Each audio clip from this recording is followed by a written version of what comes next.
আসসালামু আলাইকুম গাইস, আজকে আমি আপনাদের সাথে শেয়ার করব কেক।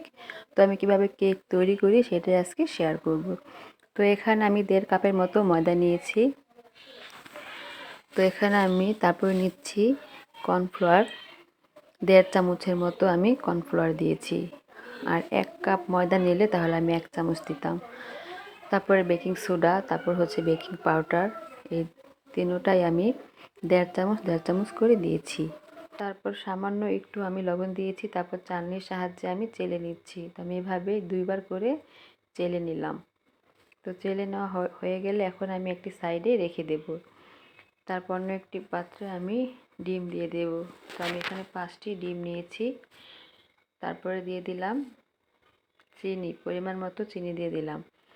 তো আপনারা যদি বেশি একটু মিষ্টি কেক পছন্দ করেন তাহলে চিনিটা বেশি দেবেন, যার যার ইচ্ছে অনুযায়ী আপনারা চিনি দেবেন। তো এখানে আমি বড় কাপের 1 কাপের মতো চিনি দিয়েছি, আর একটু বেশি দিয়েছি। তারপর দিয়ে দিলাম 1/2 কাপ তেল, রান্নার সয়াবিন তেল। তারপর দিয়ে দিলাম একটু ভ্যানিলা এসেন্স, যাতে ডিমের একটা আষ্টা গন্ধ থাকে সেটার জন্য চলে যায়। তো দিয়ে একটু ব্লেন্ডার করে মিশিয়ে নিয়েছি। তারপরে আমি ময়দাটা অল্প অল্প করে দেব আর ডিমের সাথে মিক্সড করে নেব। খুব বেশি জোরে নেড়ে চেড়ে মিক্সড করা যাবে না, তাহলে ডিমের ফর্মটা ভেঙে যায়, কেকটা সুন্দর সফট হয় না। কেক তো ঠিকই হবে, কেকটা ভালো হবে না। এখন আমি যেই মোল্ডে কেক দেব সেটা আমি এখন তেল ব্রাশ করে নিচ্ছি। এখন আমি মিশ্রণটা মোল্ডের মধ্যে ঢেলে দিলাম।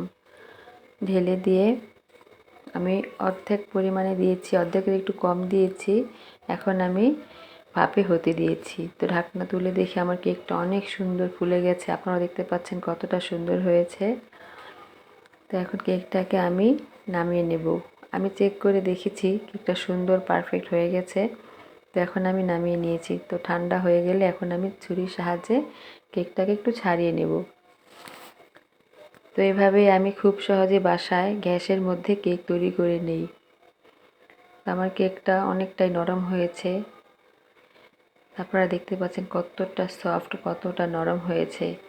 তো খুবই সাধারণভাবে আমি একটি কেক তৈরি করে আপনাদেরকে দেখিয়ে দিলাম। তো আপনারা সবাই বাসায় এইভাবে কেক তৈরি করে খাবেন।